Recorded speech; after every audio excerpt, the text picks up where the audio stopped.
Guys, நான் தான் உங்கள் அபிகேமிங் பேசுகிறேன். இந்த வீடியோவில் என்ன பார்க்க போகிறோம் அப்படின்னு கேட்டிங்கன்னா, டைட்டிலே பார்த்துருப்பீங்க. மாதரா பண்டில் வந்து ஸ்பின் பண்ண போகிறோம். இதோட லுக்கும் பார்த்தீங்கன்னா ஒரு நல்ல ஒரு எஃபெக்டே தந்துருக்கணும். ஆனால் என்ன டோக்கனு தான் வந்து 250 டோக்கனை வச்சு செஞ்சுருக்கணும். அப்புறம் நம்ம சரசரன்னு ஸ்பின் பண்ண ஆரம்பிச்சிடலாம். ஃபஸ்ட்டு ஒரு ஸ்பின் பண்ணேன். அதில் வந்து ஒரு டோக்கனை கொடுத்து போடா தம்பி அப்படி சொல்லிட்டு அனுப்பிச்சி விட்டானுவான். சரி, நம்மள்ட்ட வந்து அந்த எக்ஸ்சேஞ்ச் பண்ண டோக்கன் வந்து ஆல்ரெடி நம்மள்ட்ட வந்து 10 டோக்கன் இருக்குது. இதுலேயாச்சும் தருவாங்களா அப்படின்னு சொல்லிட்டு தெரியல நான். அப்புறம் வந்து எப்படியும் எக்ஸ்சேஞ்ச் பண்ணுற மாதிரி வச்சிட்டானோ அப்படின்னா அவ்வளோதான். கண்டிப்பாக வந்து இப்போதைக்கு பார்த்திங்கன்னா அக்கௌண்ட்டில் வந்து 747 டைமண்ட் இருக்குது. ஆனால் இதுக்கு தருவாங்களா அப்படி சொல்லிட்டு எனக்கும் தெரியல. ஸ்பின் பண்ணால் தான் என்ன ஆக போகுது அப்படின்னு எனக்கும் தெரில.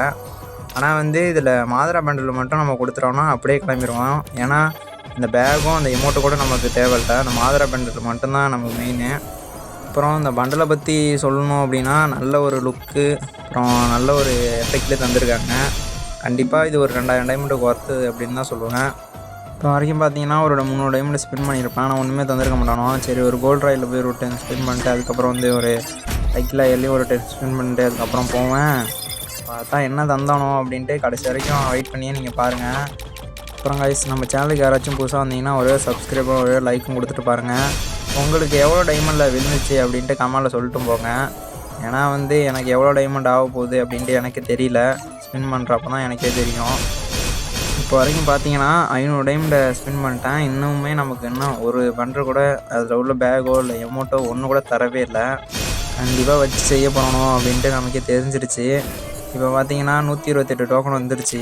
எப்படியும் எக்ஸ்சேஞ்ச் பண்ணி தான் எடுக்கிற மாதிரி வரும் அப்படின்ட்டு நினைக்கிறேன். இதில் ஏதாச்சும் ஒன்று தந்தால் கூட மனசு நிம்மதியாக இருக்கும். ஏன்னா இவ்வளோ டைமண்ட் ஸ்பின் பண்ணுறோம், சரி ஏதாவது ஒன்று கொடுத்தாக்க தான் கொஞ்சம் நல்லா வச்சு இருக்கும். ஆனால் இவனை தர்றது பார்த்தீங்கன்னா ஒரு டோக்கனு 2 டோக்கனு 10 டோக்கனும் கூட தரமாட்டானோ. இப்போ வரைக்கும் பார்த்தீங்கன்னா அக்கௌண்ட்லேருந்து 700 டைமண்ட் காலியாக இருக்குது என்கிட்ட. ஆனால் வந்து 46 டோக்கனும் எதுவும் ஆல்ரெடி இருந்துச்சு. 700 டைமண்டுக்கு 100 டோக்கனு கிடச்சிருக்கு அப்படின்னு நினைக்கிறேன். ஃபஸ்ட்டு ஒரு முன்னாடியாச்சும் ஒரு 200 டைமண்ட் ஸ்பின் பண்ணுற மாதிரி இருக்கும். அதில் வச்சும் ஏதாவது விழ லக்கு இருக்குது. எதோ கொடுத்துட்டானுவங்க. அடா பாவிங்களா, பேக்கை கொடுத்து ஏமாற்றிட்டு போட்டாங்களே. நானே பார்க்கல. இந்த எமௌண்ட்டு கொடுத்துருந்தா கூட கொஞ்சம் மனசு நிம்மதியாக இருந்திருக்கும். சரி பரவாயில்ல, இவ்வளோ டைமண்ட் ஸ்பின் பண்ணதுக்கு ஒரு பேக்காச்சும் கொடுத்தாங்களே அப்படின்னு நினச்சி என் மனசை நிம்மதிப்படுத்திக்க வேண்டியதுதான். இப்போ பார்த்தீங்கன்னா அக்கௌண்ட்டில் டைமண்டு காலியாகிட்டே இருக்குது. இவனொன்னும் தரா மாதிரியும் தெரில. கடைசியாக எக்ஸ்சேஞ்ச் பண்ணி தான் எடுக்க போகிறோம் அப்படின்னு நினச்சிக்கிட்டு நான் என்ன பண்ணுவேன், சரசரன்னு ஸ்பின் பண்ணுவேன். இங்கே பாருங்களேன், இவனோட என்ன செய்கிறது அப்படின்ட்டு தெரில. சரி இருங்க, ஒரு கோல்ட் ராயில் போய்ட்டு ஒரு 10 ஸ்பின் பண்ணிட்டு வரலாம் அப்படின்னு சொல்லிட்டு நானும் ஒரு 10 ஸ்பின் பண்ணிட்டு வருவேன். அப்புறம் சரி இதில் பாருங்களேன், சும்மா ஸ்பின் பண்ணுறதெல்லாம் பர்மனெண்ட் விழுது. ஐயோ, இதில் கொஞ்சம் பர்மனெண்ட் விழுந்தாடா நல்லாயிருக்கும் அப்படிங்கிற மாதிரி தான் இருக்கேன் மைண்ட் வைஸு. ஆனால் இவனை வந்து தரவே மாட்டானுங்க. அவ்வளோதான். பார்த்தீங்களா, இப்போ கூட 9 டோக்கனு தான் தரணும். கொஞ்சமாச்சும் டோக்கனை கொஞ்சம் அதிகமாச்சும் தாங்கடா. அப்போ தான் ஸ்பின் பண்ணுற எங்களுக்காச்சும் ஒரு திருப்பியும் அந்த பேக்கே கொடுக்குறானுவோ. அட பாவிங்களா, பரவாயில்லைங்க, இதிலாச்சும் 40 டோக்கன் வந்துச்சே, திருப்பி பேக்கையாவது கொடுத்து தொலைச்சாங்களே. அப்புறம் கடைசி வரைக்கும் நம்ம எக்ஸ்சேஞ்ச் பண்ணி எடுக்கிற மாதிரியே ஆயிடுச்சு. அப்புறம் எக்ஸ்சேஞ்ச் பண்ணி தான் எடுக்க போகிறோம். இதில் என்ன ஒரு ட்விஸ்ட்டு அப்படின்னா, எனக்கு வந்து மாதரா பண்டில் எடுக்கிற வரைக்கும் டோக்கன் வந்துடும். ஆனால் நான் என்ன பண்ணுவேன் அப்படின்னா, சரி ஏதோ ஒரு லக்லியாச்சும் இந்த பண்டில் விழுந்துடும் அப்படின்னு சொல்லிட்டு நானும் என்ன பண்ணுவேன் அப்படின்னா, மாதரா பண்டில் எடுக்கிற டோக்கன் வந்த பிறகும் ஸ்பின் பண்ணுவேன். அதுதான் இங்கே ட்விஸ்ட்டே. ஆனால் வந்து என்ன கொடுத்தானோ அப்படின்ட்டு நீங்களே கடைசி வரைக்கும் பாருங்கள். கைஸ், பார்க்குறவங்களாம் அப்படியே ஒரே லைக் மட்டும் கொடுத்துட்டு பாருங்கள். ஏன்னா இவ்வளோ டைமில் ஸ்பின் பண்ணுறேன், ஒரே லைக் மட்டும் கொடுத்துட்டு பாருங்கள். நான் வேறு ஒன்றும் கேட்கல. இப்போ பார்த்தீங்கன்னா 241 டைம் வந்துருச்சா. இன்னும் ஒரு ஸ்பின் பண்ணாக்கா நமக்கு வந்து கரெக்டாக 250 டோக்கன் வந்துடும் அப்படின்னு நினைக்கிறேன். பரவாயில்ல, 253 டோக்கனே வந்துருச்சு. சரி, இதில் எக்ஸ்சேஞ்ச் பண்ணிடலாம் அப்படின்னு சொல்லிட்டு பார்த்தா, ஆனால் வந்து சரி இந்த 1000 டைமில் ஸ்பின் பண்ணிடலாம், இதை மட்டும் எதுக்கு வச்சுக்கிட்டு அப்படின்னு சொல்லிட்டு நானும் 1000 டைமில் ஸ்பின் பண்ணுவேன். நல்லா தான் தர மாதிரி இருக்கும் டோக்கனு. ஆனால் கடைசியில் பார்த்தா ஒன்றா தர ஆரம்பிச்சிட்டானோ. அடே என்னடா பண்ணுறீங்க, கம்முன்னு போயிருந்தா கூட இதோட வீடியோ முடிச்சுட்டு அழகாக அந்த எக்ஸ்சேஞ்ச் பண்ணிட்டு கம்முன்னு போயிருக்கலாமேடா அப்படின்னு நினச்சிருப்பேன். சரி இதில் தான் தரல, இந்த MVP ஃபைனல் ஸ்டார்ட்டாவது எதாவது தருவானோ அப்படின்னு சொல்லிட்டு இதில் போய் ஸ்பின் பண்ணாக்க, இதில் பார்த்தீங்கன்னா அதோட இதில் மோசமாக தர மாதிரி இருந்துச்சு.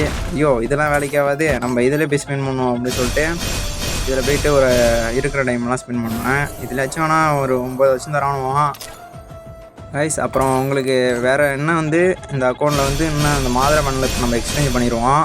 அப்படி பார்த்தாக்க இன்னும் ஒரு பண்டல் எடுத்தாக்க இந்த ஐடியில் வந்து அந்த போயா அடிச்சாக்க ஒரு இந்த எஃபெக்ட் மாதிரி வருதுல்ல, அது நல்லாவே செஞ்சு வச்சுருக்காங்க. மாதரா பண்டலில் வந்து ரொம்பவே எனக்கு பிடிச்சிருக்கு. ஏன் அப்படின்னா அதோட லுக்கும் பார்த்தீங்கன்னா சூப்பராகவே இருக்குது. நான் என்ன அப்படின்னு நினச்சேன்னா, இந்த 1000 டைமண்டில் வந்து ஏதாச்சும் இன்னும் ஒரு எமௌண்ட்டோ இல்லை வேறு ஏதாச்சும் தந்தால் கூட சரி, நம்ம மாதரா பண்டல் மட்டும்தான் இருக்குது, அடுத்தது வந்து ஒபிட்டோ பண்டல் வருது, அதை நம்ம ஸ்பின் பண்ணி எடுத்துடலாம் அப்படின்னு நினச்சிக்கிட்டு இருந்தேன். ஆனால் இவனை என்ன பண்ணிட்டானோ அப்படின்னா, எடுத்துகிட்டு வந்த மொத்த டைமண்டையும் காலி பண்ண விட்டுட்டு தம்பி போயிட்டு வாடா அப்படின்னு சொல்லிட்டு கடைசியில் அனுப்பிச்சி விட்டானோ. இந்த 10 டோக்கன்லாம் எதுக்கு வச்சுருக்கானோ அப்படின்ட்டு எனக்கு தெரியவே இல்லை. ஏன்னா ஸ்பின் பண்ணுறப்பெல்லாம் அந்த ஒரு டோக்கன் 2 டோக்கன் மட்டும்தான் கண்ணில் காட்டுறானோ. மற்றபடி ஒன்றும் எனக்கு பெருசாக விழுந்த மாதிரியே தெரில. இப்போ கூட பார்த்தீங்கன்னா 90 டைமில் ஸ்பின் பண்ணால் கரெக்டாக 5 டோக்கனை தரணும், மனசாட்சியே இல்லாமல். இங்கே பாருங்களேன், இவனால் என்ன சொல்கிறது ஒன்றுமே எனக்கு சத்தியமாக தெரியல கைஸ். அப்புறம் இந்த பண்டில் வந்து யாராக்கெல்லாம் பிடிக்கும் அப்படின்ட்டு கமாலே சொல்லிட்டு போங்க. நானும் போயிட்டு இதெல்லாம் வேலைக்கு ஆகாது, போயிட்டு அதில் ஒரு ஸ்பின் பண்ணிட்டு வரலாம் அப்படின்னு சொல்லிட்டு ஸ்பின் பண்ணிட்டு வருவேன். அப்பயுமே என்ன தந்தானோ அப்படின்னு சொல்லிட்டு பாருங்களேன். இப்போ வந்து அக்கௌண்ட்டில் வந்து எவ்வளோ டைமண்டில் வந்தேன், எவ்வளோ டைமண்டில் ஆக்கி வச்சுட்டாங்க அப்படின்ட்டு பாருங்களேன். இப்போ லாஸ்ட்டு 1 ஸ்பின் தான் இருக்குது. இதில் என்ன தந்தானோ அப்படின்ட்டு வெயிட் பண்ணி பாருங்கள். சரி, கடைசி ஸ்பின்னு இதில் தந்துருங்கடா அப்படின்னு சொல்லிட்டு பார்ப்பேன். ஆனால் தம்பி உனக்கு வாய்ப்பே இல்லை, நீ எக்ஸ்சேஞ்ச் பண்ணி எடுத்துக்க அப்படின்னு சொல்லிட்டு பண்ணிட்டானோ. இதுக்கு மேலேயும் ஒன்றும் பண்ண முடியாதுங்க, அவ்வளோதான். கடைசி வரைக்கும் இருந்த டைமண்ட் எல்லாத்தையும் பிடிங்கிட்டு விட்டானோ. சரி, இன்னும் அந்த பேக்காவது கொடுத்தாலும் அதுதான் மனசு நிம்மதியாக இருக்குது. அதை வாங்கிட்டு அப்படியே போக வேண்டியதுதான், வேறு வழி இல்லை.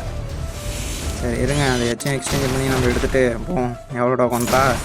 250 டோக்கனை இதிலே வாங்கிட்டானோ. இதுக்கு மேலே என்ன பண்ணுறதுன்னு தெரில. ஒபிட்டோ பண்டில் வேறு வருது, அதுக்கு வேறு எவ்வளோ டைமண்டு கொடுங்க போகிறானோ அப்படின்ட்டு தெரில. ட்ரெயின் பண்டலுக்காச்சும் பரவாயில்ல, 200 டோக்கன் கொடுத்தாங்க. மாதரா பண்டலுக்கு 250, ஒபிட்டோ பண்டலுக்கு எவ்வளோ டைமண்டில் கொண்டு வர போகிறாங்க அப்படின்ட்டு எனக்கு தெரில. உண்மையாகவே இதை எடுக்கிறப்ப அங்கே பாருங்கள், சத்தியமாக சொல்கிறேன், நல்லாவே கண்டிப்பாக பண்ணி வச்சுருக்கணும். பண்டலும் நல்லாயிருக்கு, அதுக்கு பின்னாடி வர எஃபெக்ட்டும் நல்லாயிருக்கு. சரி இருங்க, எஃப்கியூ கொடுத்துட்டு அவங்களுக்கு லாபியில் வந்து காட்டுறேன் எப்படி இருக்குது அப்படின்னு சொல்லிட்டு போங்க கமெண்டில். அவ்வளோதான் கைஸ் இந்த வீடியோ. நெக்ஸ்ட் வீடியோவில் பார்க்கலாம். Bye guys.